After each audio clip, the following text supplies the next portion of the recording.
دیکھو کسی عمل کو کرنے کے لیے موٹیویشن چاہیے نا ہمیں. کوئی عمل ہم کرنا چاہتے ہیں تو ہمیں کہیں سے موٹیویشن ملتی ہے تو ہم اس عمل کو کر لیتے ہیں.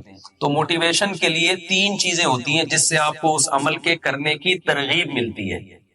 ایک چیز یہ ہوتی ہے کہ کوئی شخص آپ کو آپ کے کہتا ہے کہ یہ عمل کر لو، اس سے تمہارا محبوب خوش ہو جائے گا، تو ایک دم ہمیں حوصلہ ملتا ہے کہ ہم یہ عمل آپ لوگ کر لیں، کوئی چاہے مشکل عمل ہی کیوں نہ ہو. لیکن بھائی جس سے ہمیں محبت ہے، یہ عمل کرنے سے ہمارا محبوب خوش ہو جائے گا، اس سے بڑا حوصلہ ملتا ہے. محبوب کو جو کام محبوب ہو اس کو کرنے کا دل چاہتا ہے یا نہیں چاہتا؟ چاہتا ہے. بعض دفعہ اس سے انسان کو موٹیویشن ملتی ہے، حوصلہ ملتا ہے، بھائی یہ تمہارے محبوب کو اس سے محبت تو نہیں ہے لیکن اس کے کرنے سے تمہیں فائدے بہت حاصل ہوں گے. آپ کوئی کام کرتے ہیں جس پہ آپ کو پیسے بہت مل رہے ہوں، بڑی مشکل جابس آتی ہیں لیکن لوگ اس لیے کر لیتے ہیں کہ اس میں تنخواہ بہت زیادہ ہے، پیسے بہت زیادہ ملیں گے، مشکل جابس بھی کر لیتے ہیں لوگ، اس سے بھی انسان کو موٹیویشن ملتی ہے. اور رکاوٹ کیا چیز ہوتی ہے کہ وہ عمل مشکل بہت ہے، تو یہ رکاوٹ بھی اگر دور کر دی جائے تو پھر اس عمل سے کوئی چیز رکاوٹ بنتی ہے؟ یقیناً نہیں بنتی. تو نبی صلی اللہ علیہ وسلم نے فرمایا سبحان اللہ و بحمدہ سبحان اللہ العظیم. یہ 2 عمل ایسے ہیں کہ ہمارا محبوب اللہ ہے، تو یہ 2 کلمات اللہ کو بہت محبوب ہیں. تو مسلمان کے لیے اس کلمے کو زبان سے بار بار دہرانے کے لیے اتنی ترغیب کافی ہے کہ ہمارے محبوب اللہ ہے، اس اللہ کو یہ کلمات بہت زیادہ محبوب ہیں، یہ کافی ہے.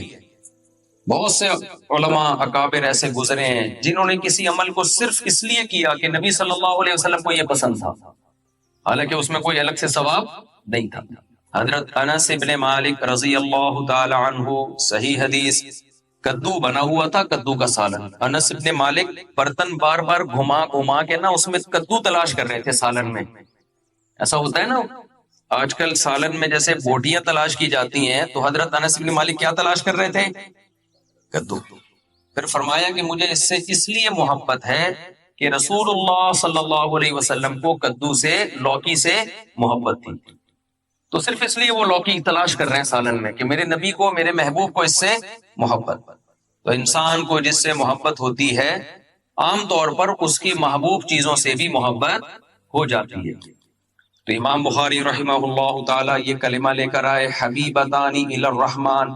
بھائی یہ سبحان اللہ و بحمدہ 2 کلمات ایسے ہیں جو اللہ کو بہت زیادہ محبوب ہیں. تو بس اتنا ہی کافی ہے مسلمان کے لیے کہ ان کلمات کا کثرت سے اپنی زبان سے ورد کیا کرے. میں طلبہ سے ہٹ کر تھوڑا سا عوام سے بھی تھوڑا سا خطاب کر رہا ہوں نا. آپ کو پتا ہے آج لوگ جن چڑیل بھوت بھگانے کے لیے پتہ نہیں کتنے کتنے لاکھ دفعہ وظیفے پڑھ رہے ہوتے ہیں. بچیوں کی شادی نہیں ہو رہی، کسی نے بتا دیا یہ کلمہ پڑھو. روزگار نہیں مل رہا، کسی نے بتا دیا یہ والا کلمہ پڑھو. سر پہ بال نہیں اگ رہے، کسی نے بتایا بھائی یہ وظیفہ پڑھ کے دم کرو. بھائی لیکن مسلمان کے لیے کسی کلمے کو زبان سے دہرانے کے لیے، کسی کلمے سے محبت کے لیے ان تکلفات کی ضرورت نہیں ہے. اتنا کافی ہے کہ یہ کلمات کس کو محبوب ہیں؟ اللہ. بس اس نیت سے پڑھیں. آج ذکر کرنے والے بہت لوگ ہیں لیکن صرف اس لیے کہ اللہ خوش ہوتا ہے. تو ایسے لوگ مارکیٹ میں کیا چل رہے ہیں؟ شارٹ چل رہے ہیں. اور آپ کو پتا ہے جو چیز مارکیٹ میں شارٹ ہوتی ہے اس کی ویلیو بڑھے. تو اپنی ویلیو اگر اللہ کی نظر میں بڑھانا چاہتے ہیں تو صبح و شام ذکر صرف اللہ کو خوش کرنے کے لیے کریں کہ اللہ تجھے یہ کلمہ محبوب ہے لہذا میں اپنی زبان سے اس کلمے کا ورد کروں. دوسری آپ صلی اللہ علیہ وسلم نے فرمایا خفیفتان علی اللسان. بعض دفعہ آپ کو پتا ہے اس میں مجھے اجر بھی زیادہ ملے گا، اللہ خوش بھی ہوگا، لیکن کام مشکل بہت ہوتا ہے. اللہ کی راہ میں جہاد کرنے کا بہت اجر، اللہ بہت زیادہ خوش بھی ہوتا ہے، لیکن کام آسان کام ہے، بہت مشکل. تو روزہ رکھنا بہت زیادہ اجر، اللہ روزے سے خوش بھی بہت زیادہ ہوتا ہے. الصوم لی وانا اجزی بہ. نبی نے فرمایا، اللہ تعالیٰ فرماتے ہیں روزہ میرے لیے اور اس کا اجر میں خود دوں گا، کسی کے ذمہ نہیں لگاؤں گا کہ فرشتوں کو بھائی جا کے اس روزے کا اجر دے دو. اتنا پسند ہے اللہ کو روزہ، لیکن آسان کام آپ لوگ کو تو مجھے لگ رہا ہے بالکل بھی اردو نہیں آتا، لیکن آسان کام نہیں ہے. اس لیے بہت کم لوگ روزہ رکھتے ہیں. بھائی ثواب بہت زیادہ ہے، اللہ خوش بھی بہت ہوتا ہے، لیکن صبح کا پراٹھا بھی چھوڑنا پڑے گا، دوپہر کی چائے بھی چھوڑنی پڑے گی، شام کے سموسے بھی چھوڑنے پڑیں گے، بہت ساری ٹینشن ہے، ثواب بھی بہت، اللہ بھی خوش، لیکن آسان کام it is not easy for us to do this. کچھ یاد کیے ہوئے ہم نے بھی پرانے اسٹرکچر، اب دس میں کچھ بھی لگایا جا سکتا ہے. It is too difficult for us to perform roza. تو اس لیے نبی صلی اللہ علیہ وسلم نے فرمایا بھائی اجر بھی بہت زیادہ.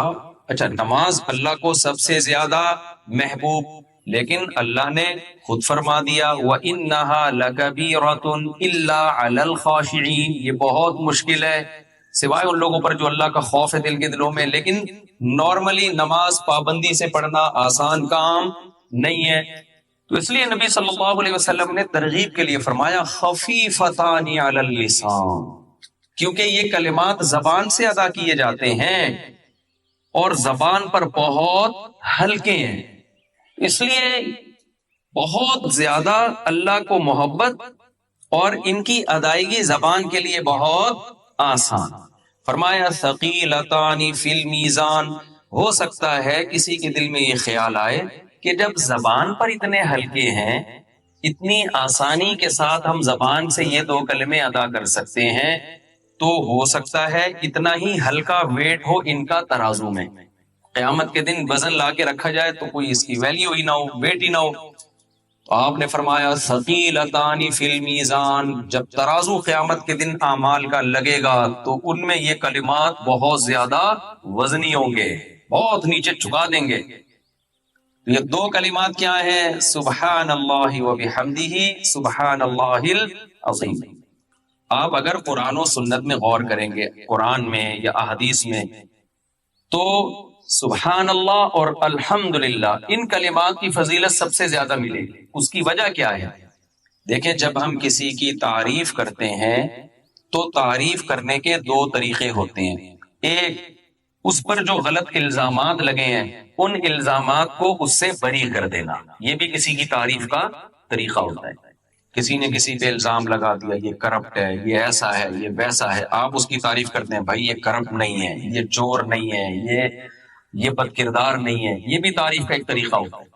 اور ایک طریقہ ہوتا ہے کہ اس کی طرف اچھی صفات کی نسبت کی جائے، یہ با کردار ہے، یہ سچا ہے، یہ طاقتور ہے.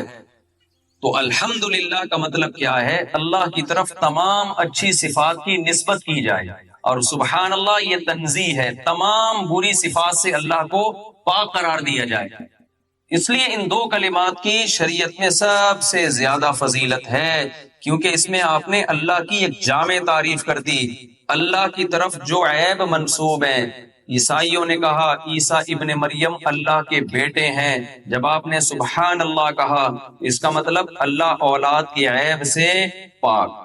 مشرکین نے کہا فرشتے اللہ کی بیٹیاں ہیں، جب آپ نے سبحان اللہ کہا تو اللہ کی طرف اس عیب کو آپ نے اولاد کے عیب سے اللہ پاک ہے. کسی نے کہا مریم اللہ کی زوجہ ہیں، تو سبحان اللہ میں آپ نے اللہ کو اس عیب سے پاک قرار دیا. اللہ تجھ میں یہ عیب نہیں. انسانوں میں تو یہ کمال ہے کسی کی بیوی ہونا، بیٹا ہونا، تبھی میں صاحب کمال ہوں آپ کی راہ. اس لحاظ سے ایسا کمال ہے کہ کمال ہو گیا. اور تو میرے پاس میں تو قیامت کے دن ایک ہی عمل پیش کروں گا، ایک ہی عمل ہے میرے پاس. ہے اللہ 18 بچے ہیں اور 4 گھر ہیں. اب خواتین آئی ہوئی ہیں تو میں نہیں زیادہ پریشان کرنا چاہتا، حدیث کو میں مکمل کر لوں جلدی سے. تو لیکن اللہ کے لیے بیوی کا ہونا اور اولاد کا ہونا عیب. آیت الکرسی پوری اسی تنزیہ ہے. لا تأخذہ سینۃ ولا نوم.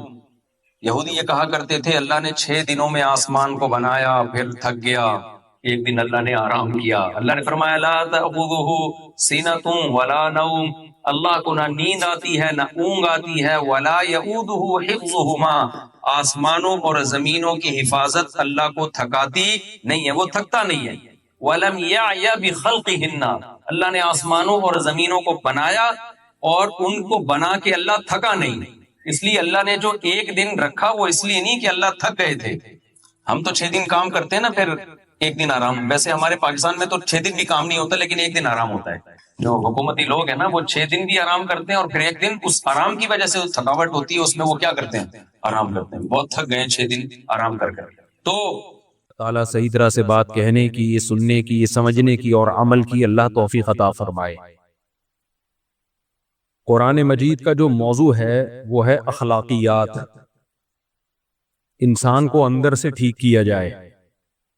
میڈیکل سائنس کا جو موضوع ہے وہ ہے انسان کو باہر سے ٹھیک کیا جائے. گھٹنوں میں درد ہے، ڈاکٹر ٹھیک کر دے گا. دل میں پین ہو رہا ہے، ڈاکٹر ٹھیک کر دے گا. لیکن جو اندر کی بیماریاں ہیں، جس کو روحانی بیماریاں کہتے ہیں، آپ کے دل میں حسد ہے، بغض ہے، دنیا کی محبت ہے، تکبر ہے، تو یہ چیزیں ڈاکٹروں کا کام نہیں ہے ٹھیک کرنا، بلکہ یہ ڈاکٹروں میں بھی ہو سکتی ہیں. ہو سکتی کیا ہیں؟ ہوتی ہیں. یہ سائنسدانوں میں بھی ہوتی ہے، سیاستدانوں میں بھی ہوتی ہیں. خواہشات کی پیروی کرنا. قرآن کہتا ہے افرأیت من اتخذ الہہ ہواہ، کیا آپ نے اس شخص کو دیکھا جو اپنی خواہشات کو خدا بناتا ہے؟ اس کا جو دل چاہتا ہے وہ کرتا ہے. اب اگر آپ ڈاکٹر صاحب کو بتائیں کہ ڈاکٹر صاحب میرے اندر ایک بیماری ہے، میرا جو موڈ ہوتا ہے میرا وہ کرنے کو دل چاہتا ہے، تو ڈاکٹر اس کو بیماری مانے گا؟ کبھی بھی نہیں مانے گا. لیکن اللہ کہتے ہیں کہ یہ بہت بڑی بیماری ہے. بلکہ اللہ تعجب کر رہے ہیں، یعنی ظاہری لحاظ سے تعجب کہ وہ شخص، افرأیت، یہ تعجب کا صیغہ ہے. آپ بتائیے اس شخص کی حالت کتنی عجیب ہے جو ہے انسان، لیکن پیچھے کس کے چلتا ہے؟ اپنی خواہشات. وہ کہتا ہے میرا دل یہ چاہتا ہے میں یہ کروں گا، یہ دل چاہتا ہے میں یہ کروں گا، یہ دل چاہتا ہے تو میں یہ کروں گا.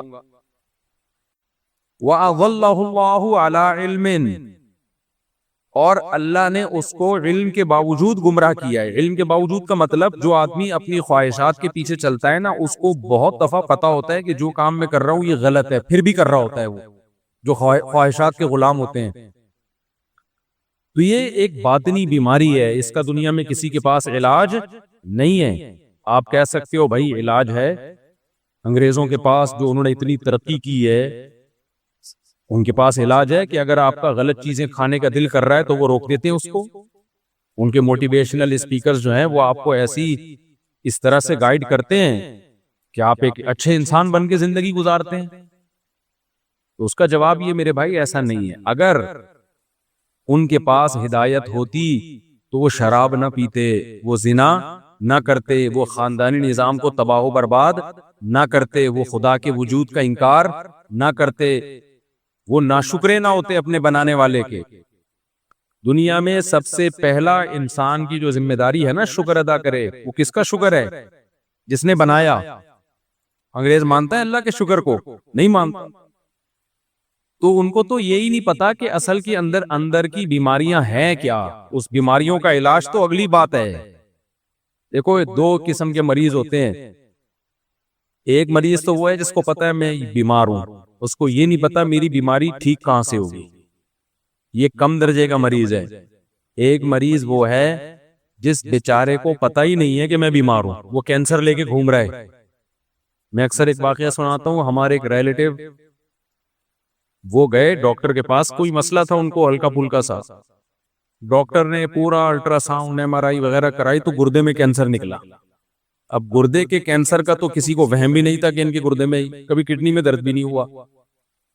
ڈاکٹر نے کہا یہ جو آپ مسئلہ بتا رہے ہو بھائی یہ تو چھوٹا مسئلہ ہے، اصل تو کچھ اور ہے. تو ان کا پورا گردہ آپریشن ہو کے نکلا. بہرحال بچ گئے وہ، کیونکہ اگر وہ تھوڑا دیر کر دیتے، اب وہ گردے کا ٹیسٹ کرانے تھوڑی گئے تھے، وہ تو ویسے ہی کسی کام کے سلسلے میں گئے تھے، نکل کے آیا کڈنی کا کینسر.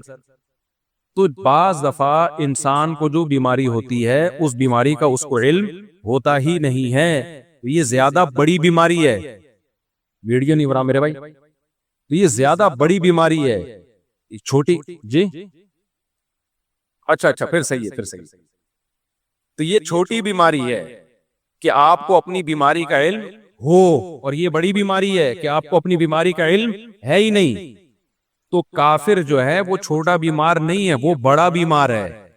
وہ بڑا بیمار ہے، اس کو یہ پتہ ہی نہیں ہے کہ میرے اندر بیماریاں ہیں کیا. ناشکری. قرآن کہتا ہے کافر ان الانسان لِرَبِّهِ کفورا، انسان اپنے رب کا چھوٹا ناشکرا نہیں، بہت بڑا ناشکرا ہے۔ تو آپ ایک بات بتاؤ، شکر گزار اچھا ہوتا ہے، ناشکرا اچھا ہوتا ہے، یا شکر گزار اچھا ہوتا ہے؟ شکر گزار اچھا ہوتا ہے نا۔ ناشکرا غیر اخلاقی حرکت ہے نا۔ تو اللہ کہتے ہیں سارے کافر کیا ہیں؟ ناشکرے۔ اور ہم کہتے ہیں کہ سارے کافر کیا ہیں؟ مسلمانوں سے اچھے۔ ہم کہہ رہے ہوتے ہیں نا منہ سے، ارے مسلمانوں سے اچھے ہیں، تو اللہ ان کو یہ کیوں کہہ رہے کہ بہت بڑے ناشکرے ہیں؟ یہ وجہ کیا ہے کہ وہ یہ فیصلہ ہی نہیں کر پا رہے ہیں کہ اصل بیماری ہے کیا، غیر اخلاقی کام ہے کیا۔ انہوں نے خود سے غیر اخلاقی اور اخلاقی کا معیار متعین کر لیا، خود سے۔ زنا کرنے والے کو برا نہیں سمجھتے، وہ ماں باپ کے ساتھ برا سلوک کرنے والے کو برا نہیں سمجھتے، وہ شراب پینے والے کو برا نہیں سمجھتے، وہ اللہ کا انکار کرنا، اللہ کے ساتھ غیروں کو شریک کرنا، اس کو برا نہیں سمجھتے وہ۔ تو اس لیے اللہ تعالیٰ نے قرآن مجید اس لیے نازل کیا کہ اللہ نے فرمایا فیہ شفاء لما فی الصدور، تمہارے سینوں کے اندر جو بیماریاں چھپی ہوئی ہیں، جو برائیاں چھپی ہوئی ہیں، اس سے شفا صرف اور صرف قرآن سے ملے گی، قرآن کے علاوہ کوئی اور ذریعہ نہیں ہے۔ تو اب یہ جو میں نے آیت پڑھی ہے نا، اس میں بھی اللہ نے انسان کی اخلاقی بیماری کا تذکرہ کیا کہ ایک بہت بڑا ٹیکنیکل فالٹ انسان میں پایا جاتا ہے۔ ان الانسان خلق ہلوعا اذا مسہ الشر جزوعا واذا مسہ الخیر منوعا۔ فرمایا بہت بڑا ٹیکنیکل فالٹ یہ ہے، مینوفیکچرنگ فالٹ ہے انسان کے اندر، کہ جب اسے کوئی مصیبت آتی ہے تو یہ اس مصیبت میں بے صبرا ہو جاتا ہے، حالانکہ یہ نہیں دیکھتا کہ یہ مصیبت دی کس نے ہے؟ اللہ نے۔ جو خدا مصیبت دے سکتا ہے وہ مصیبت ہٹانے پر قدرت رکھتا ہے کہ نہیں رکھتا؟ کیوں نہیں بھائی قدرت رکھتا وہ؟ تو یہ مایوس ہونا شروع ہو جاتا ہے۔ تو کافر کے اندر ایک ٹیکنیکل فالٹ کیا ہے؟ مصیبتوں میں کیا ہونا؟ مایوس۔ دوسروں کو وہ سمجھا رہے ہوں گے مایوسی بری چیز ہے، ان کے ڈاکٹر خود مایوس ہو رہے ہوں گے۔ میں اس پر ایک چٹکلا مجھے یاد آتا ہے، پہلے ایک ڈاکٹر تھے، بڑے زبردست نفسیاتی ڈاکٹر، وہ خود ڈپریشن میں چلے گئے تھے ایک دم۔ وہ خود بتا رہے ہیں کہ مجھے خود انہوں نے بتایا کہ میں لوگوں کی ڈپریشن کا علاج کرتا تھا، ایک دفعہ مجھے کوئی ٹینشن ہوئی تو میں ڈپریشن میں چلا گیا، اور کہنے لگا میرا علاج کون کرے گا؟ تو بھائی ڈاکٹر کے پاس بھی علاج نہیں ہے اس کا۔ مجھے وہ اس پہ ایک چٹکلا یاد آتا ہے، ایک آدمی جو تھا نا، اس کی لاٹری میں 5 کروڑ روپے نکلے۔ کتنے روپے؟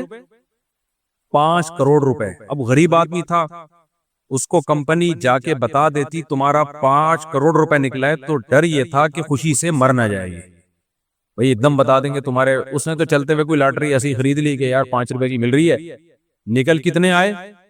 5 کروڑ۔ اس کو اب کمپنی کو ڈر یہ تھا کہ ہم نے اس کو بتایا نا تمہارے 5 کروڑ نکلے ہیں، تو یہ خوشی سے کیا ہو جائے گا؟ مر نہ جائے۔ تو کمپنی نے ایک ڈاکٹر، ایک نفسیاتی، جو نفسیات کا علم، نفسیاتی ڈاکٹر کہنا نہیں چاہیے، وہ ڈاکٹر ہی نفسیاتی ہے تو پھر وہ کیا علاج کرے گا؟ ایک ڈاکٹر نے مجھے کہا یار ہم نفسیاتی ڈاکٹر تھوڑی ہیں، ہم تو بالکل نارمل ڈاکٹر ہیں۔ نفسیاتی تو اسے کہتے ہیں جو خود پاگل ہو چکا ہو نا، نفسیات کا علاج کرنے والے ڈاکٹر، سائیکولوجسٹ، سائیکیٹرسٹ تو کہ میڈیسن وغیرہ کے ذریعے کرتا ہے نا، وہ بھی ٹھیک ہے، چلو ہمیں ابھی کوئی۔ تو ڈاکٹر کو ہائر کیا کہ اس کو جا کے تم نے بتانا ہے کہ 5 کروڑ روپے نکلے، لیکن اس طرح سے بتانا کہ یہ مر نہ جائے کہیں خوشی سے۔ ڈاکٹر نے کہا، کوئی بھی غریب ڈاکٹر تھا، اس نے کہا کوئی مسئلہ نہیں ہے۔ ڈاکٹر گیا اس کے پاس آرام آرام سے بتانے کے لیے، کہتا ہے دیکھو تمہارے نا 5 لاکھ روپے نکلے ہیں، تو میں تمہیں 5 لاکھ روپے دوں گا، لاٹری میں 5 لاکھ روپے نکلے تو تم کیا کرو گے اس 5 لاکھ کا؟ اس نے کہا یار زبردست، یہ تو بڑا زبردست ہے، میں 5 لاکھ روپے کا یہ بناؤں گا، یہ بناؤں گا، عمرہ کروں گا، فلانا کروں گا، ڈمکانا کروں گا۔ اچھا، کہہ رہے نہیں ایکچولی تمہارے 10 لاکھ روپے نکلے ہیں۔ آہستہ آہستہ اس کو عادی بنا رہا۔ تو اب بتا تو 10 لاکھ کا کیا کرے گا جب میں تجھے 10 لاکھ دوں گا؟ اس نے کہا 10 لاکھ کا پھر میں یہ کروں گا، اور کچھ چیزیں بتا دی، ہوتے ہوتے 2 لاکھ، 3 لاکھ، 1 کروڑ، 2 کروڑ، 3 کروڑ، 4 کروڑ، جب 5 کروڑ پہ آیا نا، بولا یار تیرے 5 کروڑ نکلے، بتا تو کیا کرے گا؟ کہہ رہا ہے میں سارے تجھے دے دوں گا۔ تو ڈاکٹر مر گیا خوشی سے۔ سمجھ رہے ہیں جو ڈاکٹر ہے نا وہ کلٹی، وجہ کیا ہے بھائی؟ اس کو تو سنبھالنے والا ڈاکٹر تھا، وہی خبر جب ڈاکٹر کو ملے گی اس کو کون سمجھائے گا؟ سمجھ میں آ رہی ہے بات؟ وہ بھی تو عام انسانوں کی طرح کا ایک انسان ہے نا. یہ جو ڈپریشن کی ڈاکٹر ہوتے ہیں نا، آپ کی ڈپریشن ختم کرنے والے اور آپ کے مسائل کا حل کرنے والے، بھائی یہ بھی ہماری طرح کے کیا ہیں؟ انسان. یہ نہیں کر سکتے آپ کی اسٹریس. تھوڑی بہت میڈیسن اور تھوڑی بہت چیزیں ہوتی ہیں ان کے پاس، اس سے زیادہ کچھ بھی نہیں ہے. یہ خود پریشانیوں میں پاگل ہو جاتے ہیں بیچارے. کیونکہ انسان کی امید کا واحد ذریعہ صرف اور صرف کون ہے؟ اللہ ہے. اللہ نے قرآن مجید میں ہمارے سامنے ایسے واقعات پیغمبروں کے سنائے جن کو جو ٹینشنیں پہنچی تھی، جو پریشانیاں پہنچی تھی، ہم ان کا تصور بھی نہیں کر سکتے. ایسی ایسی پریشانیاں پہنچی ہیں، مگر ان پریشانیوں میں انہوں نے صبر کیسے کیا؟ کیا وہ ڈاکٹر کے پاس گئے تھے؟ بولو بھائی کیا ہو گیا؟ دیکھو ابراہیم علیہ السلام کو کتنی بڑی پریشانی، ان کو قوم نے اٹھا کے آگ میں ڈال دیا، پوری قوم ان کی دشمن ہو گئی. تنہا. ابھی یہ امریکہ سے آئے ہیں، 2 شادیاں کی انہوں نے. میں ان کے علاقے میں بھی گیا ہوں، سان فرانسسکو. آپ کے گاؤں کے لوگ بھی سن رہے ہوں گے یہ بیان. ان کا علاقہ ہے لاس اینجلس سے نا، بالکل ویسٹ امریکہ. تو میں نے جب یہاں بیان کیا تو میں نے ان لوگوں نے سوال پوچھا کہ 2 شادیاں کرنی چاہیے. میں نے کہا بھائی وہ امریکہ میں کیوں بولوں کہ 2 شادیاں کرنی چاہیے؟ وہاں اللیگل ہے تو مجھے پکڑیں گے. کرنے اپنی ذمہ داری پہ کرو. تو ان کے گاؤں کے لوگ بڑے خوش ہو گئے کہ دیکھو مفتی صاحب کیا کہ گئے یہ نہیں کرنی چاہیے. حالانکہ میں نے یہ نہیں کہا تھا کہ نہیں کرنی چاہیے.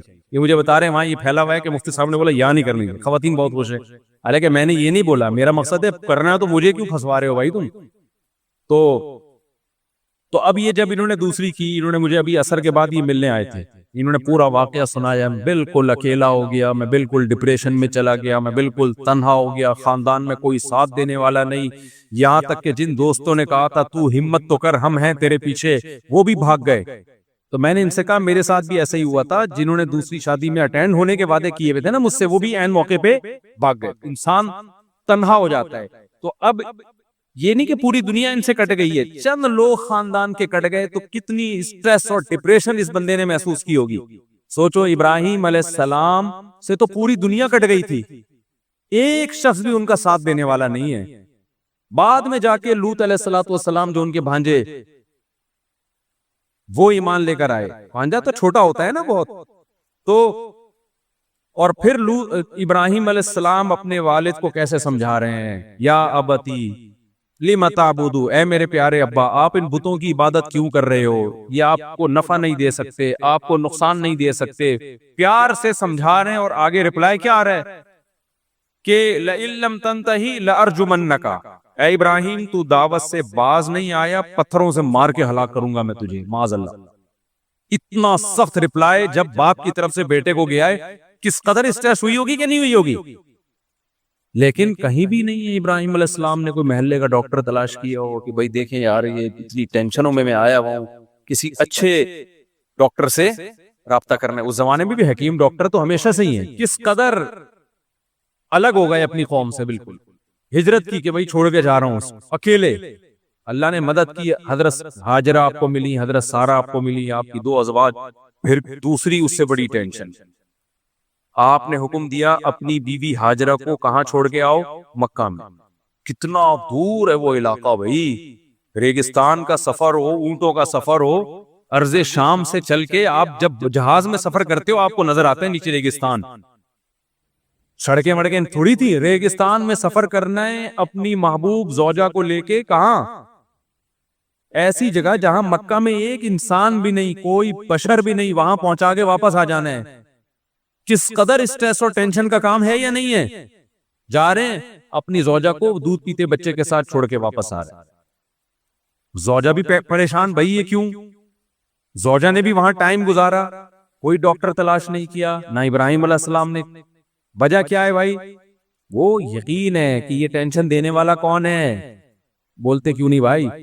جب کام اتفاقی ہوتا ہے نا ٹینشن ہوتی ہے، جب پتہ ایک پلان کے تحت ہو رہا ہے ٹینشن نہیں ہوتی. اس کی میں ایک مثال دیتا ہوں. یہ جو کافر لوگ ہیں نا، یہ سمجھتے ہیں دنیا میں جو بھی حادثات ہو رہے ہیں، پریشانی آ رہی ہیں، وہ بائی چانس ہے. وہ کیا ہے؟ بائی چانس ایسا ہو گیا، بائی چانس وہ مر گیا، بائی چانس یہ ہو گیا، تو آدمی کہتا ہے یہ چانس میرے ساتھ ہی ایسا پتہ نہیں کیوں ہو رہا ہے، ٹھیک ہے نا.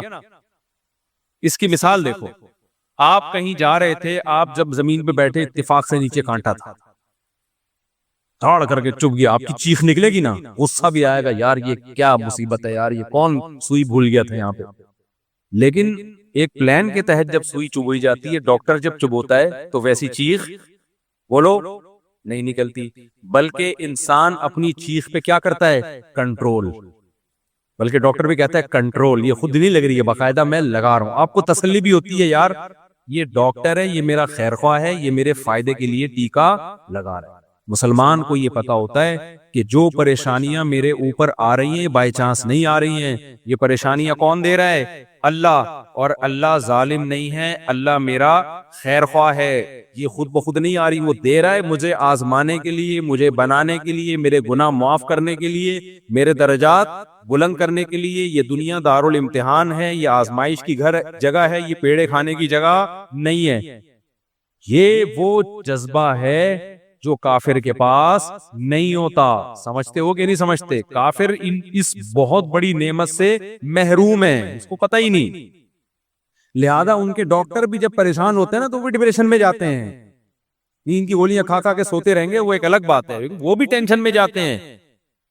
ابراہیم علیہ السلام کو دیکھ لو، حضرت ہاجرہ نے جب پوچھا نا ابراہیم علیہ السلام سے آپ مجھے یہاں کیوں چھوڑ کے جا رہے ہیں، تو انہوں نے فرمایا اللہ کا حکم ہے. فرمایا بخاری کی حدیث ہے اذا لا یضیعنا، اگر یہ اللہ کا آرڈر ہے پھر اللہ ہمیں کبھی بھی ضائع نہیں کرے گا. جب اللہ کی طرف سے کوئی پریشانی آتی ہے تو اللہ نقصان پہنچانے کے لیے وہ پریشانی نہیں دے رہا ہوتا. یعقوب علیہ السلام کو دیکھ لو، قرآن میں واقعات بھرے ہوئے. یونس علیہ السلام مچھلی کے پیٹ میں گئے، وہاں انہوں نے اللہ کو یاد کیا. تو میرے بھائی جس کی زندگی میں اللہ ان ہوگا اس کی زندگی ڈپریشن اور پریشانیوں سے پاک ہوگی. جس کی زندگی میں اللہ نہیں ہے وہ ٹینشن دور کرنے کے لیے گٹکے بھی کھائے گا، وہ ٹینشن دور کرنے کے لیے شراب بھی پیے گا، وہ ٹینشن دور کرنے کے لیے چرس بھی، بولتے کیوں نہیں، پیے گا، وہ ٹینشن دور کرنے کے لیے زنا بھی کرے گا، وہ ٹینشن دور کرنے کے لیے مار دھاڑ بھی کرے گا. بعض دفعہ ڈپریشن میں ہوتا ہے اٹھا اٹھا کے سر مار رہا ہوتا ہے دیواروں سے، کیونکہ اس کے پاس کوئی حل ہی نہیں ہے اس کا. تو کافر یہ سارے کام کرتا ہے لیکن پھر بھی بہت نیک بنا ہوا ہے. آئیے ہمارے پاس ہے ڈپریشن کا علاج، آئیے ہمارے پاس ہے ٹینشن کا علاج. بھائی تمہارے پاس ٹینشن کا علاج ہوتا، نشہ سب سے زیادہ تمہارے ملکوں میں نہ ہوتا، شراب سب سے زیادہ تمہارے ملکوں میں نہ ہوتی. تو مسلمان بڑی بڑی پریشانیاں اٹھا کے بھی خوش رہ سکتا ہے، کافر چھوٹی سی پریشانی میں بھی خوش نہیں رہ سکتا. تو میں یہ عرض کر رہا تھا کہ اخلاقیات انسان کو اندر سے انسان کا بچہ بنانا، اندر سے یہ ٹھیک ہو جائے، یہ قرآن کے علاوہ کسی کے بس میں نہیں ہے. تو یہاں یہ اللہ نے فرمایا ان الانسان خلق ہلوعا، انسان جلد باز ہے. اذا مسہ الشر جزوعا، جب اس کو کوئی مصیبت پہنچتی ہے چیخنے چلانے لگتا ہے، بے صبری کا مظاہرہ کرتا ہے. وَإِذَا مَسَّهُ الْخَيْرُ مَنُوعًا، جب خوشی پہنچتی ہے اترانے لگتا ہے، کنجوس بن جاتا ہے. تو آگے اللہ نے کیا فرمایا؟ إِلَّا الْمُصَلِّينَ، فرمایا کچھ بندے ایسے ہیں جو مجھ پر اعتماد اور توکل کرتے ہیں، میں ان کی زندگی میں ان ہوں. تو جس کی زندگی میں اللہ ہے اسے یقین ہے کہ پریشانی کون دے رہا ہے؟ اللہ. دور کون کرے گا؟ اللہ. اور وہ پریشانی دے رہا ہے میرے فائدے کے لیے، مجھے رسوا کرنے کے لیے نہیں دے رہا. اگر کوئی یہ سمجھتا ہے نا اللہ مجھے پریشانی دے رہا ہے اس کو مجھ سے کوئی دشمنی ہے معاذ اللہ، تو حدیث میں آتا ہے پھر جیسا یہ گمان رکھتا ہے اللہ معاملہ ویسے ہی کرتے ہیں اس کے ساتھ. کتنے لوگ میرے پاس آتے ہیں مجھے کہتے ہیں یار مفتی صاحب ایک پریشانی کے بعد دوسری کے بعد تیسری، پتہ نہیں اللہ کو میں ہی ملاؤں. یہ جو الفاظ آپ منہ سے نکال رہے ہو نا، تو حدیث میں آتا ہے اللہ تعالیٰ فرماتے ہیں انا عند ظن عبدی بی، کہ میرا بندہ میرے بارے میں جو گمان کرے گا میں پھر ویسا ہی ہوں اس کے ساتھ. اگر بندہ یہ سمجھے یار یہ پریشانیاں در پریشانی آ رہی ہیں، بس اللہ کی طرف سے مجھے صبر کرنا چاہیے، تو ان پریشانیوں کو اللہ اس کے حق میں نعمت بنا دیتے. اور اگر وہ یہ سمجھتا ہے یہ پریشانیاں اللہ کی طرف سے مجھے نقصان پہنچانے کے لیے اللہ کو میں ہی ملاؤں، تو پھر اللہ ان پریشانیوں کو اس کے لیے نعمت کے بجائے عذاب بنا دیتے ہیں. نبی صلی اللہ علیہ وسلم نے فرمایا کہ آپ صلی اللہ علیہ وسلم نے ایک بوڑھے کے پاس گئے، وہ شدید بخار میں تھا. آپ نے فرمایا طہور انشاءاللہ، یہ بخار تمہارے گناہوں کے معاف کرنے کا ذریعہ بنے گا. نبی نے فرمایا کہ جس شخص کو بخار ہوتا ہے نا، جو بخار کی گرمی یہ جہنم کی آگ کی گرمی کو کم کرتی ہے. جو جہنم کی آگ کا حصہ ہے نا، جو اس کو آخرت میں ملنا تھا، اللہ بخار کی شکل میں دنیا میں دیتے ہیں اس کو، اور یہ بہت تھوڑے میں بہت بڑا عذاب اس سے ہٹا دیتے ہیں. بھائی دنیا میں بہت تھوڑے میں وہاں کی بہت بڑی تکلیف اللہ دور کرتے ہیں.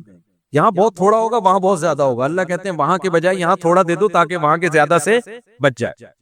تو بوڑھا بخار میں تھا. آپ صلی اللہ علیہ وسلم نے فرمایا کہ اللہ کی طرف سے یہ معافی کا ذریعہ ہے. وہ بخار میں اس کو غصہ، یہ مغفرت نہیں ہے، یہ بڈھے پہ عذاب مسلط ہوا. اس طرح کے الفاظ انہوں نے کہا نہیں، بوڑھے پہ کیا ہے، یہ ایک عذاب ہے. تو آپ نے فرمایا ابھی عذاب ہی ہے. تمہاری اگر نیت یہ ہے کہ اللہ عذاب دے رہا ہے تو پھر اب یہ کیا ہے، اب یہ اللہ کی طرف سے عذاب. تو اللہ نے فرمایا کہ جن لوگوں کی زندگی میں اللہ ہے تو وہ جلد باز نہیں ہوتے، مصیبتوں میں صبر کرتے ہیں، خوشیوں میں اللہ کا شکر کرتے ہیں. لیکن جن کی زندگیوں میں اللہ ہے ان کی علامتیں کیا ہیں، آگے اللہ نے وہ علامتیں بتائیں. کیونکہ ہر آدمی کہتا ہے میں اللہ کو مانتا ہوں، کہتا ہے کہ نہیں کہتا؟ تو اللہ نے علامتیں بتائیں. فرمایا کہ یہ زبانی دعویٰ قبول نہیں ہے کہ تم کہو میں اللہ پہ ایمان رکھتا ہوں. جن کی زندگی میں اللہ ہے، جو اللہ پہ اعتماد کرتے ہیں، وہ سمجھتے ہیں مصیبت دینے والا بھی اللہ، خوشیاں دینے والا بھی اللہ. تو اللہ نے فرمایا کہ ان کی علامت یہ ہے الا المصلین، کہ وہ نماز پابندی سے قائم کرتے ہیں. جو آدمی 5 وقت پابندی سے نماز نہیں پڑھتا اور کہتا ہے میں اللہ پہ ایمان رکھتا ہوں، یہ خالی پیلی کا دعویٰ ہے، اندر سے کھوکھلا دعویٰ ہے. اس دعوے کی اللہ کی نظر میں کوئی حقیقت بولو نہیں ہے. الا المصلین، اللہ کہتے ہیں نماز پڑھے سب سے پہلے. جب اللہ کو مانتا ہے، مجھے بتاؤ تھانے سے SHO صاحب کا میسج آ جا بھائی تیرا بلاوا ہے. اگر آپ کو پتہ ہی نہ ہو کہ تھانے سے بلایا، ویسے ہی کوئی بندہ چلتے ہوئے کہہ رہا ہے یار تجھے صاحب بلا رہے ہیں، آپ بولے گا جا بے تیرے نوکر ہیں ہم جو صاحب بلا رہے ہیں. لیکن پتہ چل جائے، وہ تصویر دکھائی یہ SHO صاحب ہے، انہوں نے بلایا ہے، جاؤ گے کہ نہیں جاؤ گے؟ بولتے کیوں نہیں بھائی، ویسے تو نہیں لگ رہا، لیکن جب بلائے گا نا کوئی تو بغیر پوچھے جاؤ گے. ایک دفعہ ایک تھانے سے فون آیا SHO صاحب کا، انہوں نے بولا آپ ذرا ملاقات کرنا چاہتا ہوں. بہت پرانی بات ہے. میں نے کہا ٹھیک ہے حضرت بتا دیں کب آ جاؤں. کہہ رہے ہیں یار وہ بس ملنا ہے آپ سے، آپ آ جائیں. میں نے کہا آپ آنا پڑے گا ورنہ موبائل بھیج دو گے اٹھا کے لے جاؤ گے. کیا خیال ہے، تمیز سے آ جاتے ہیں. اچھا ہے، خیر وہ ایسا کوئی مسئلہ تھا نہیں. تو مولانا تھانوی رحمہ اللہ تعالیٰ کے پاس جب کوئی انگریز کی حکومت کی طرف سے کوئی نوٹس آتا نا کہ کورٹ میں آ جائیں تو وہ چلے جاتے. کسی نے کہا کافروں کی حکومت ہے، آپ ایک نوٹس پہ عدالت پہنچ جاتے. انہوں نے کہا حکومت تو ہے نا، چاہے کافروں کی ہو مسلمانوں کی، تمیز سے نہیں گئے تو کیا کریں گے، اٹھا کے لے جائیں گے. تو بہتر نہیں عزت کے ساتھ چلے جاؤ. تو وہ فنٹر گیری اچھی نہیں ہوتی، اپنی حیثیت دیکھنی چاہیے انسان کو. بعض لوگ فنٹر بنتے ہیں پھر بعد میں اس سے بھی زیادہ ان کو رسوا ہونا پڑتا ہے. اب دیکھو جب کسی بڑے کی طرف سے دعوت آئے، DSP نے بلایا، SSP نے بلایا، فلانے کرنل نے بلایا، فلانے نے بلایا، بادشاہ نے بلایا، وزیر اعظم نے بلایا، سعودی عرب میں بادشاہ سلامت نے کسی کو بلایا، فلاں کو میرے پاس لے کر آؤ. اگر آپ کو یقین نہیں ہے نا کہ فلاں نے بلایا ہے تو آپ انکار کر دو گے. آپ بولو گے مذاق کر رہا ہے. آپ کیا بولو گے، ابے مذاق کر رہا ہے، مجھے کیوں بلائے گا بادشاہ، مجھے کیوں بلائے گا شہزادہ، مجھے کیوں بلائے گا SSP. لیکن اگر آپ کو یقین ہے نا کہ اس نے بلایا ہے تو آپ اس کی دعوت کو ٹھکرا سکتے ہو کیا؟ بولو ٹھکراؤ گے بشرطے کے محلے سے بھاگنے کا پروگرام ہو، اگلی فلائٹ سے ملک چھوڑنے کا پروگرام ہو، کبھی بھی نہیں ٹھکراؤ گے. تو اللہ کہتے ہیں جو مجھے مانتا ہے نا، جب میری طرف سے ندا لگتی ہے حی علی الصلاۃ، آؤ کس کی طرف، نماز کی طرف، اور اس کو یقین ہے کہ یہ صدا کون لگا رہا ہے، مؤذن اللہ کے حکم پہ. کافر کہتے ہیں اللہ کی طرف سے صدا یہ ہے ہی نہیں، یہ مسلمانوں کا اپنا کلچر ہے اذان. ہم کیا کہتے ہیں یہ صدا کس کی طرف سے ہے، بولتے کیوں نہیں بھائی یہ اللہ کی طرف سے ہے. بھائی مؤذن تو ایک اپنی ڈیوٹی پوری کر رہا ہے. نبی صلی اللہ علیہ وسلم نے جب حضرت بلال کو اذان سکھائی ہے نا، تو یہ اذان نبی کو کس نے سکھائی ہے، اللہ نے. حضرت عمر کو بھی خواب آیا، زید ابن ارقم کو بھی خواب آیا. جب مسلمانوں نے طے کیا نا بھائی ہم 5 وقت، اللہ نے نماز فرض کی 5 ٹائم، مسلمان آ جاتے تھے 5 ٹائم پہ. صحابہ کے درمیان مشورہ ہوا، نبی صلی اللہ علیہ وسلم نے مشورہ کیا ہم لوگوں کو بتائیں کیسے کہ جماعت کا ٹائم ہو رہا ہے. پہلے گھڑیاں تو تھی نہیں، بھائی کوئی ایسا طریقہ ہونا چاہیے ہم لوگوں کو بتائیں تاکہ لوگ اس ٹائم پہ آ جائیں.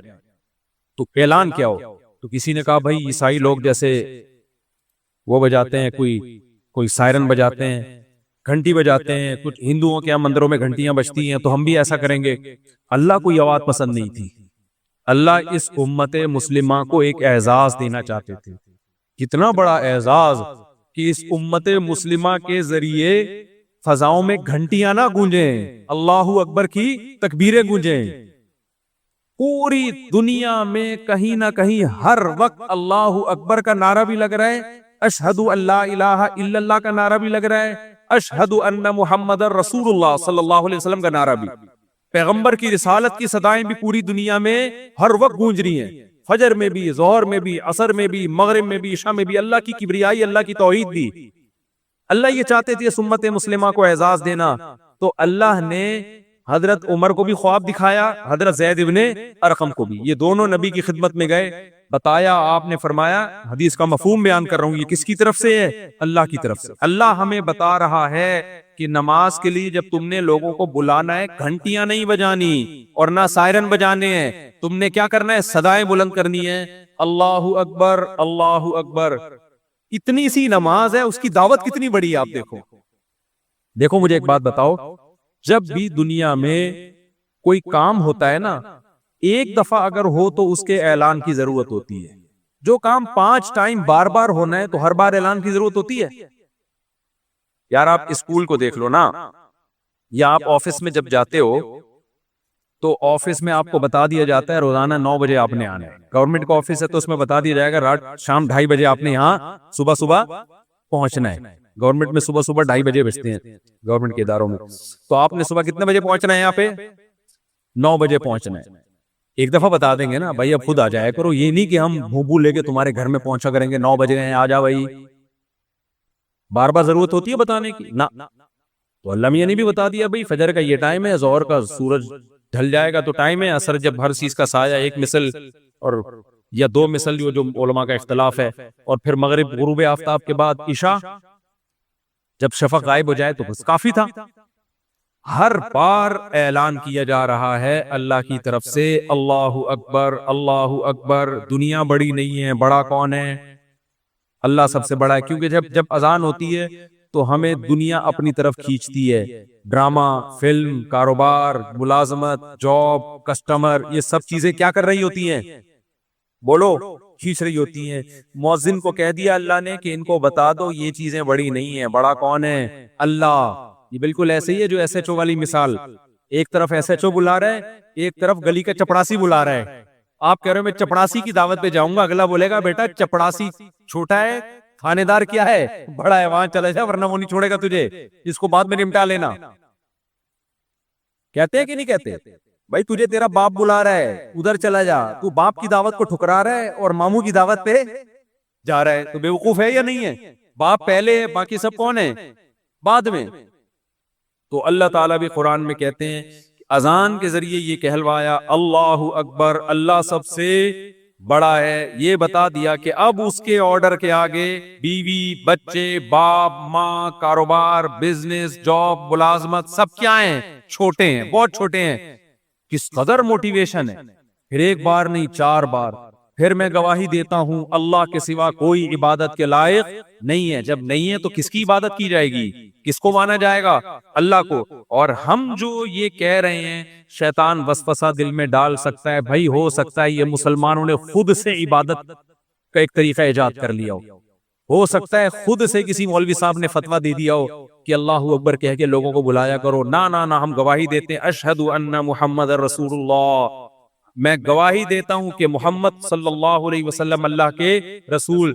جو پیغمبر ہیں انہوں نے یہ دعوت ہمیں سکھائی ہے، تو یہ پیغمبر کی دعوت نہیں ہے. میسنجر کا کام اپنا پیغام پہنچانا نہیں ہوتا، میسنجر کا کام اس کا پیغام جس کے وہ میسنجر ہیں.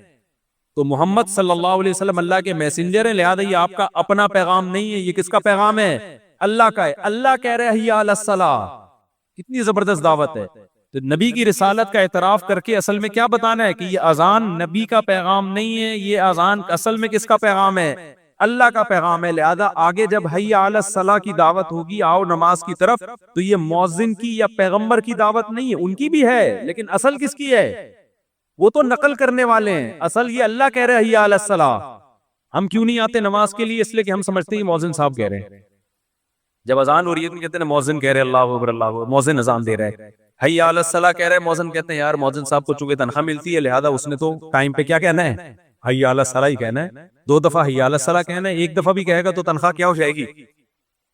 ابے کوئی حی علی الصلاح 1 دفعہ کہہ کے نکل لے پتلی گلی سے، اس کو مؤذن کو پوری تنخواہ ملے گی؟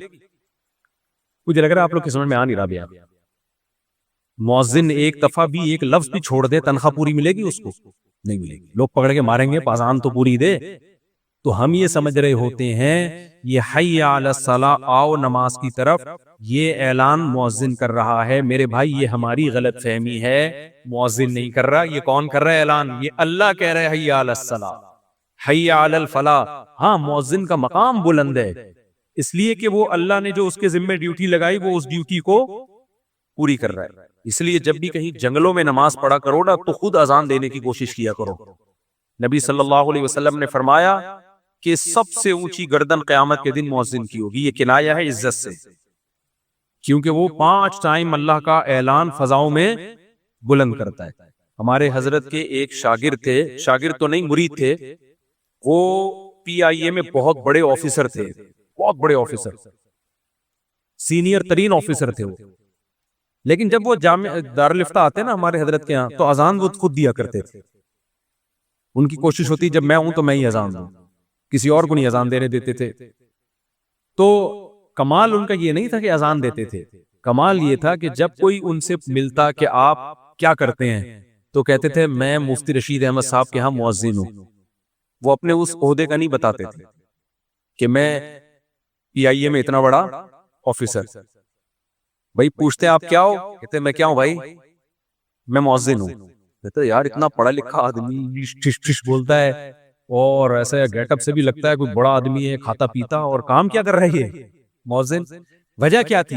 وہ کہتے تھے بھائی قیامت کے دن میرا مؤذن ہونا یہ میرے لیے زیادہ بڑا اعزاز ہوگا، PIA کا آفیسر ہونا زیادہ بڑا اعزاز نہیں ہوگا۔ تو ایسا نہ ہو دنیا میں جب کوئی ملے میں عزت کے لیے بولوں PIA کا آفیسر ہوں، قیامت میں اللہ جب مؤذنوں کو بدلہ دے رہا ہوگا تو اللہ کہے گا تو آفیسر پہلے، مؤذن تو کیا ہے بعد میں۔ تو جو وہاں کہنا یہاں بھی کیا کہو، یہاں بھی وہی کہو۔ اللہ کہے گا ادھر تو پیڑے کھانے کے لیے مؤذن نہیں ہوں، کیونکہ مؤذن جب کوئی کہتا نا تو رشتہ ہی نہیں ہوتا۔ ہمارے محلے میں ایک صاحب تھے، ان کی بھی جاب تھی اچھی، ان کو بھی شوق تھا یار چلو میں بھی اذان دے دیا کروں جا کے، کبھی کبھار وہ بھی اذان دیتے۔ یہ میرے سامنے کا واقعہ ہے، ان کے رشتے والے آئے، لڑکی والے گھر میں آ کے بیٹھے ہوئے ہیں، وہ سامنے بیٹھے ہیں، لڑکی والے ادھر، لڑکے والے سامنے۔ یہ لڑکا کہیں چلا گیا اذان دینے، اذان کا ٹائم ہو گیا تھا، حالانکہ اس کی اچھی جاب بھی تھی ایک الگ سے، پراپر مؤذن نہیں تھا یہ چلا گیا۔ ہماری مسجد میں وہاں نا جہاں ہم پہلے رہا کرتے تھے پراپر مؤذن نہیں تھا۔ امام صاحب نے کہا تھا جس دن تو اذان دینے کا شوق ہے سب دے سکتے ہیں، کوئی ایک آدمی نہیں ہے، جس کو دل چاہتا ہے اذان دے آ کے۔ تو وہ گئے اذان دینے کے لیے، لڑکی والے نے اچھا لڑکے والوں نے فخر سے بتایا یہ ہمارا بیٹا اذان دے رہا ہے۔ ان کا خیال تھا کہ وہ تو خوش ہو جائیں گے، مسلمان ہیں۔ تو لڑکی کے ابا نے کہا کہ اچھا یہ آپ کا بیٹا اذان دے رہا ہے؟ ہاں ہم نے نہیں کرنی بھائی، یہاں ہم مولویوں کو سے شادی نہیں کرتے، تو ہم مولویوں کو نہیں دیتے اپنی بیٹی۔ وہ رشتہ ہی توڑ کے چلے گئے۔ ابے بھائی تو اس کو ملو تو صحیح، تم دیکھو تو صحیح، اس کو نہیں بس اذان کیوں دے رہا ہے یہ تو مولانا نکلا۔ مجھے ایک جگہ گھر چاہیے تھا کرائے پہ گھر چاہیے تھا، یہ کچھ وقت پرانی بات ہے۔ تو میں نے کسی کے ذمہ لگایا، اسٹیٹ ایجنٹ کے گھر وزٹ کیا، دیکھا بڑا زبردست۔ تو میں نے اسٹیٹ ایجنٹ سے کہا کہ یار ان لوگ کو بتا دینا میں ایگری ہوں۔ اسٹیٹ ایجنٹ وہ کوئی خاتون اس گھر کی مالک تھی، اسٹیٹ ایجنٹ نے ان کو بتایا کہ خاتون ہے، ان سے رابطہ کیا اور کہا کہ یہ مفتی صاحب ہیں وہ گھر لینا چاہتے ہیں۔ تو اس خاتون نے ان کو آڈیو بھیجی، وہ آڈیو اس نے مجھے بھیج دی، کہتی ہے مفتیوں کو ہم نے گھر نہیں دینا ہے، مطلب کوئی نارمل قسم کے لوگ لے کر آؤ، مفتیوں کو ہم نے گھر، ایسا تنزیہ۔ ابھی بھی وہ آڈیو میں سنا سکتا ہوں، ابھی میرے موبائل میں پڑی ہوئی ہے اس خاتون کی آڈیو آپ، لیکن وہ سمجھ جائے گی کہ میری بات ہو رہی ہے اس لیے میں سنا نہیں رہا، وہ میں نے واٹس ایپ پہ سنبھال کے رکھی ہوئی ہے۔ مفتیوں کو ہم نے گھر نہیں دینا، تو میں نے کہا بھائی نہیں دینا تو اس کو نہ دو, ہمیں کیا دوسرا کوئی گھر لے لیں گے, کیا خیال ہے, اللہ کی زمین چھوٹی تھوڑی ہے. خیر, تو کہاں سے کہاں بات چلے گی, جلدی سے بات کو سمیٹتا ہوں میں. تو اللہ کی طرف سے یہ مؤذن کی اپنی آواز نہیں ہے بھائی. اگر مؤذن کی اپنی آواز ہوتی تو مؤذن ہمارا ماموں لگتا ہے جو ہم اس کی دعوت پہ لبیک ہیں. کیا خیال ہے, مؤذن کہ حی علی السلام کہیں چل میں آ رہا ہوں, ہمارا ابا کہے گا نہیں میں نے بلایا تھا اس دن آیا نہیں تھا تو. مؤذن سے تیرے بڑے تعلقات ہیں, ایک دفعہ حی علی السلام بول دیا اٹھ کے جا رہا ہے. تو ہم کیوں جاتے ہیں, ہم کہتے ہیں بھائی یہ مؤذن کی آواز نہیں ہے, یہ کس کی دعوت ہے, یہ اللہ کی دعوت ہے. حی علی الصلاۃ, آؤ کس کی طرف, نماز کی طرف. حی علی الفلاح, پھر اللہ کہتا ہے آؤ کامیابی کی طرف. دو چیزیں روکتی ہیں, ایک آپ اس دعوت کو ویلیو نہیں دے رہے, جیسے کوئی چپڑاسی بلا رہا ہو اور ایس ایچ او بلا رہا ہو اور آپ ویلیو نہ دے رہے ہو ایس ایچ او کو, تو اگلا کیا کہے گا, ابے یہ تھانے دار ہے تجھے بلا رہا ہے, تو چپڑاسی کی دعوت پہ لبیک کہہ رہا ہے. جیسے قرآن نے کہا نا اللہ اکبر, یہ دنیا سب اللہ کے مقابلے میں کیا ہے, چھوٹی ہے, اللہ سب سے بڑا ہے, بڑا ہے اس کی دعوت پہ جا. دوسری چیز جو انسان کو روکتی ہے اس دعوت سے وہ لالچ. بعض دفعہ چپڑاسی کی دعوت پہ چلا جاتا ہے, ایس ایچ او کی دعوت پہ نہیں جاتا, اسے پتا ہے چپڑاسی کی دعوت میں 1 کروڑ روپے ملیں گے, ایس ایچ او صاحب پتہ نہیں چائے پلائیں گے, کیا پلائیں گے, کیا ہوگا, کل چلا جاؤں گا, پرسوں چلا جاؤں گا. بعض دفعہ یہ بھی ہوتا ہے. تو نماز میں بھی جب اللہ اذان میں ہمیں بلاتے ہیں نا حی علی الصلاۃ, آؤ نماز کی طرف, تو ہمیں اللہ اکبر سے یہ تو پتا چل گیا کہ اللہ سب سے بڑا ہے بھائی. اب دکان چھوٹی, باقی تمام چیزیں چھوٹی, سب سے بڑا کون, اللہ.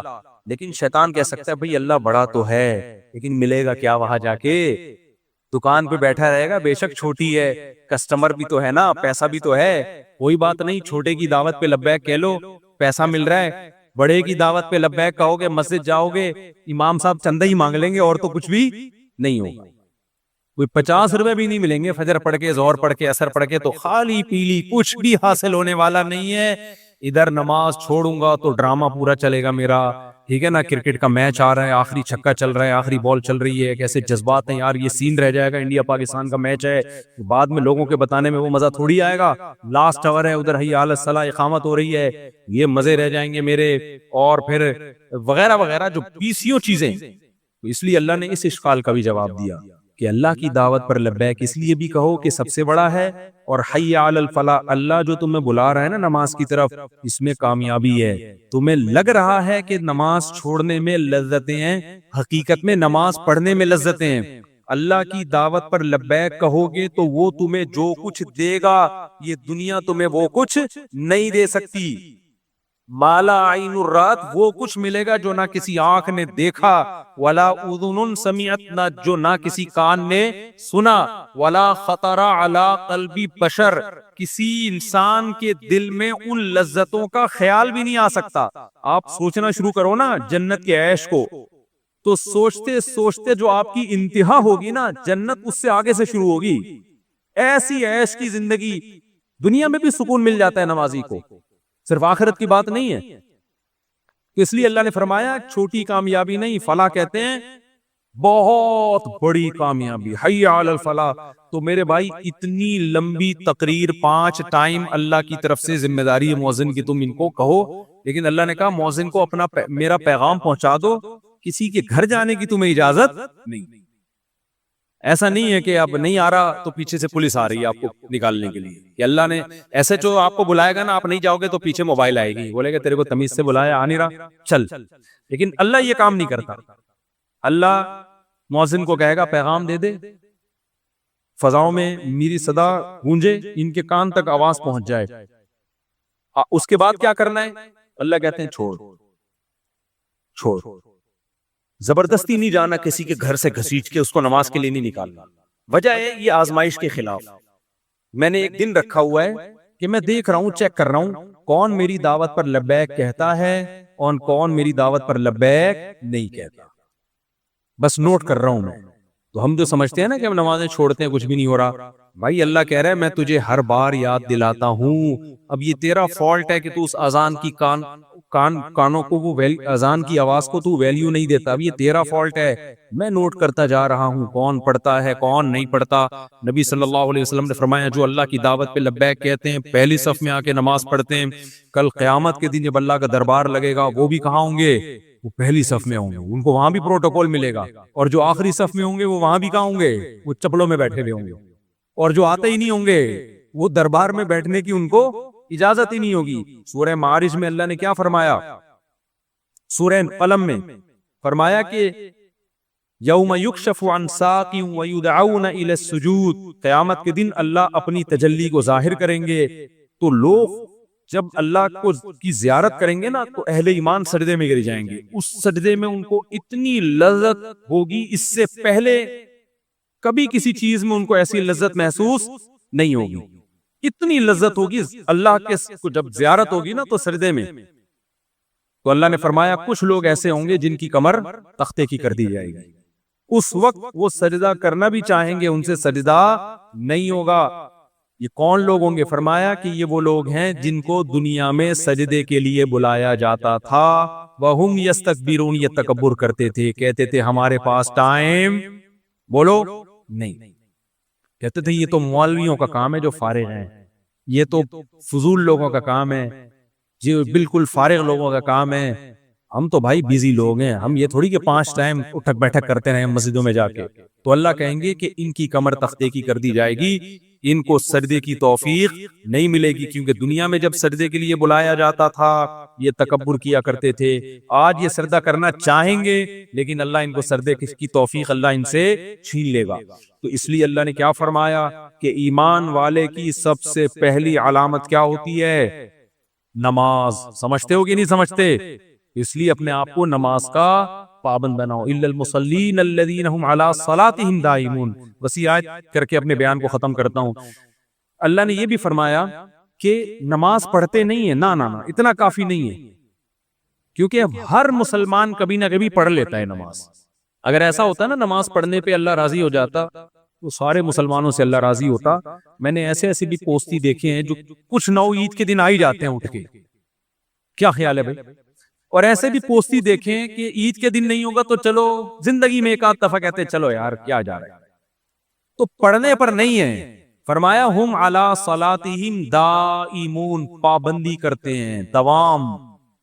نہ سفر میں نماز چھوٹتی ہے, نہ حضر میں نماز چھوٹتی ہے, نہ شادی بیاہ میں نماز چھوٹتی ہے, نہ میتوں میں نماز چھوٹتی ہے, نہ بارشوں میں نماز چھوٹتی ہے, نہ قحط میں نماز چھوٹتی ہے, نہ حضر میں نماز چھوٹتی ہے, نہ صحت میں نماز چھوٹتی ہے, نہ بیماری میں نماز چھوٹتی ہے, نہ خوشیوں میں, نہ غموں میں, نہ جہاز میں, نہ ٹرین میں, نہ بس میں, نہ کشتیوں میں.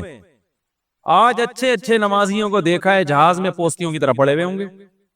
ابے لمبا سفر ہے, کہہ رہے ہیں یار اب جہاز میں کیسے پڑھیں بھائی, جہاز میں کیسے پڑھیں بھائی؟ اللہ نے حکم دیا کھڑے ہو کے نہیں پڑھ سکتے, بیٹھ کے نہیں پڑھ سکتے, لیٹ کے.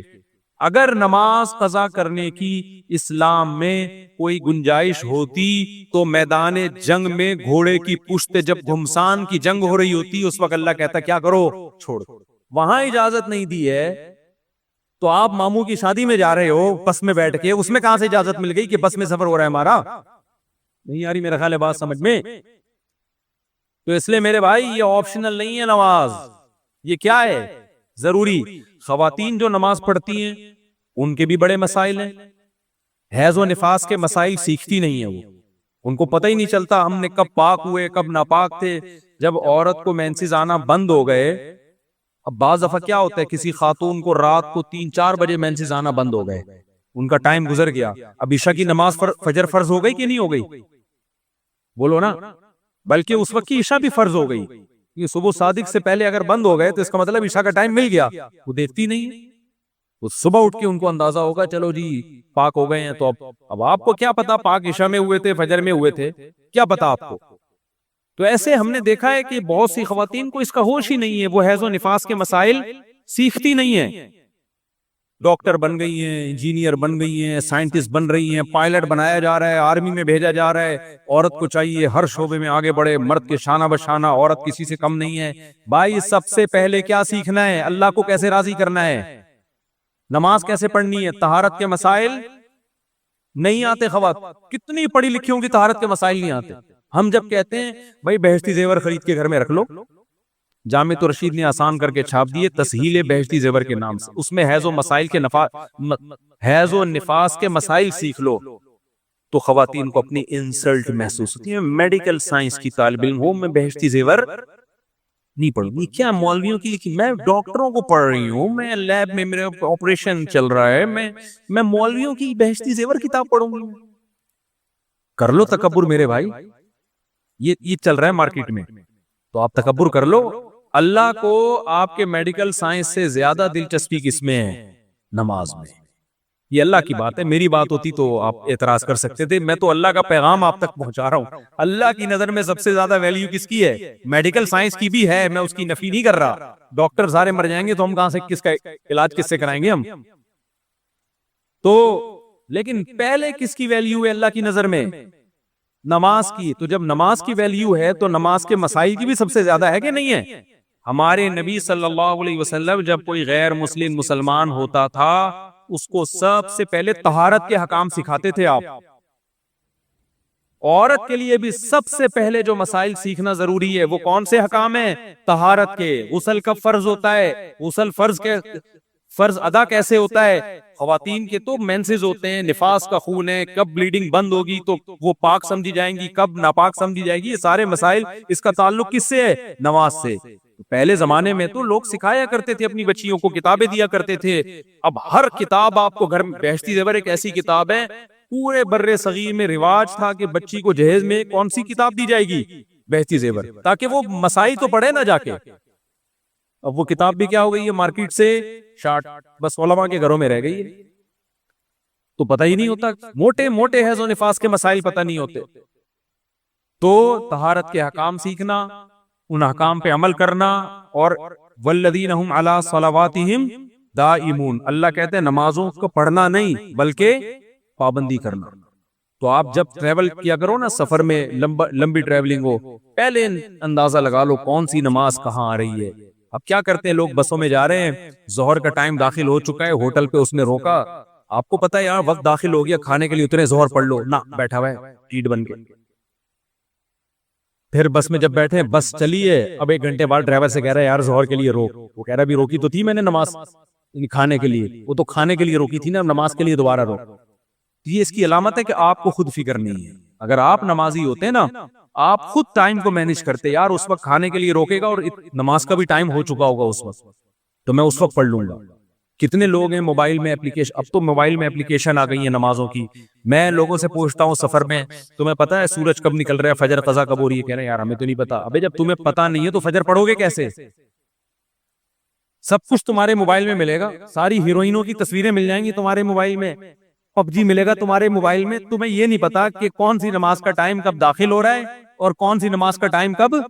جو نمازی عورتیں ہوتی ہیں نا، ان کو ڈیلی پتا ہوتا ہے آج فجر میں سورج نکلنے کا ٹائم یہ ہے. ان کو پتا ہوتا ہے کہ اس سے پہلے ہم نے کیا کرنی ہے؟ فجر پڑھنی ہے، تاکہ نماز خراب نہ ہو ہماری.